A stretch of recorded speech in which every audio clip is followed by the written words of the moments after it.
Hi, I'm Matt from eSpares. In this video, I'll be showing you how to service a Gtech AirRam cordless vacuum cleaner.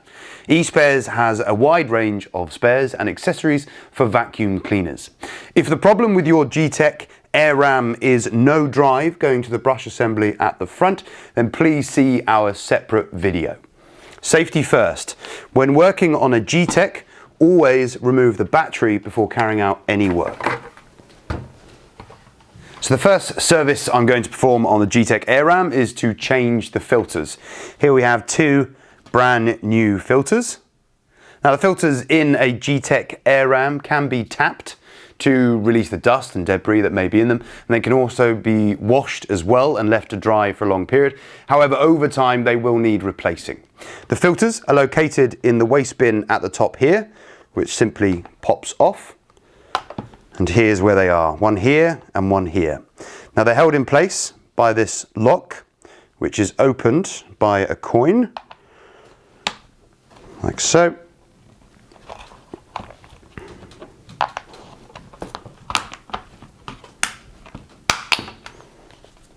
And then we have our two old dirty filters. Easy enough to get out. Simply pop the rubber seal from around the edge.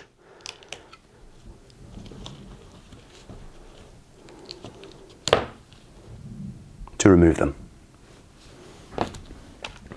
Easy enough to get the new ones in.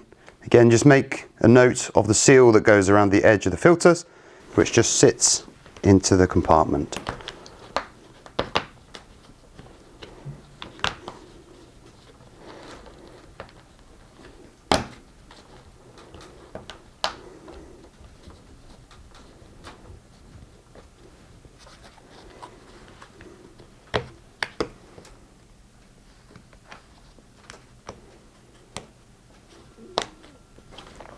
Do make sure that the seals around the edge of the filters is completely pushed in to the frame before replacing the top.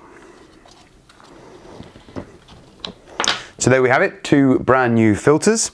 Now the next service I'm going to carry out is to change the brush rollers and the brush end caps. To do that, I'm just going to replace the filter back in and then remove the whole dust bin assembly and put it to one side. As to access the brush rollers, I need to turn the Gtech upside down. And here we can see the brush roller assembly, which is actually two separate brushes. To access this and remove these, I first need to remove the roller end caps by undoing these two screws that hold it in place.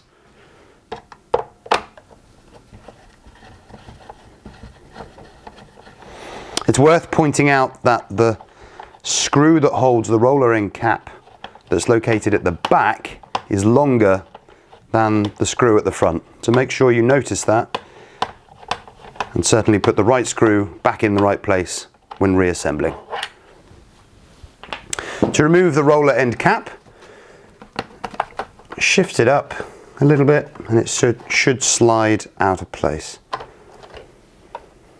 Now it's worth pointing out that this brass bearing should be in place in the roller end cap, or it may be on the end of the roller. Just make sure you replace that into your new roller end cap. To remove the roller, simply pull it off the shaft here. And I'll do the same on the other side as well. So you can grab your new rollers. Now it's worth pointing out that there's two flat ends to the fitting mechanism on the roller, which matches up to the two flat sides on the drive. You may have to rotate the drive to make sure the rollers go in exactly the right place.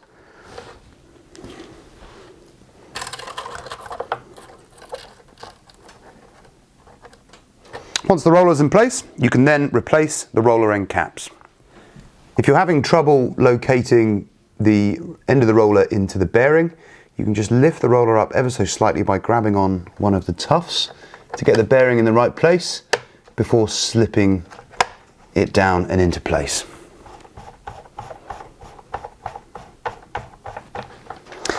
So there we have it, two new brush rollers fitted to the Gtech and 2 new brush end caps as well. Whilst the Gtech is upside down, I'm just going to turn it on its side because as you can see, we have a broken wheel cover and also the hub on the other side is damaged as well. So I'm going to replace the wheels on the Gtech too.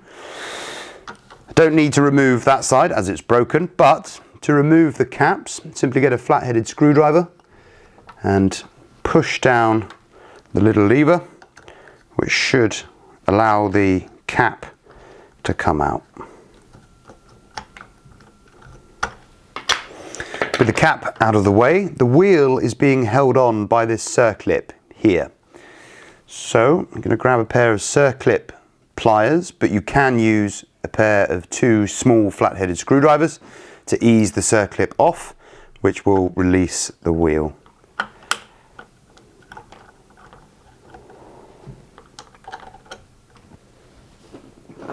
With the circlip removed, you can lift the wheel out. It's worth pointing out that there's a washer on the wheel that you'll have to replace onto your new wheel.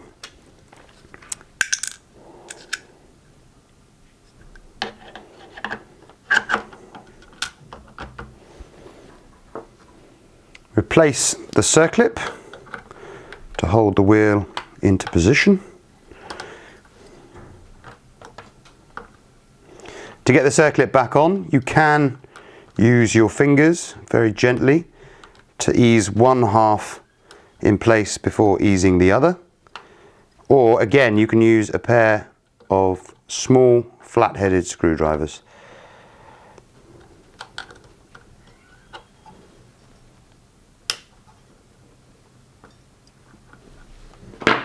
You can then put your new cap into position.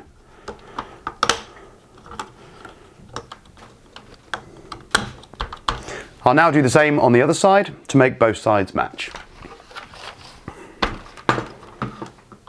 Now, after removing the second wheel, I've noticed that the metal sleeve inside, which should be connected inside the wheel, has come off. So this wheel won't be performing as it should do. So it's good that we're replacing it.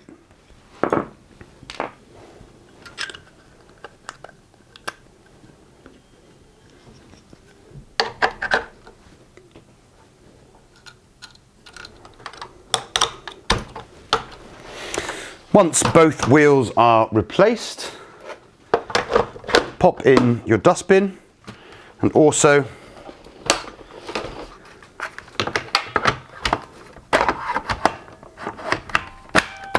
your battery. So there we have it, one Gtech AirRam serviced. Spares and accessories for vacuum cleaners, as well as for all the other appliances around your home, can be found on the eSpares website. Thanks for watching.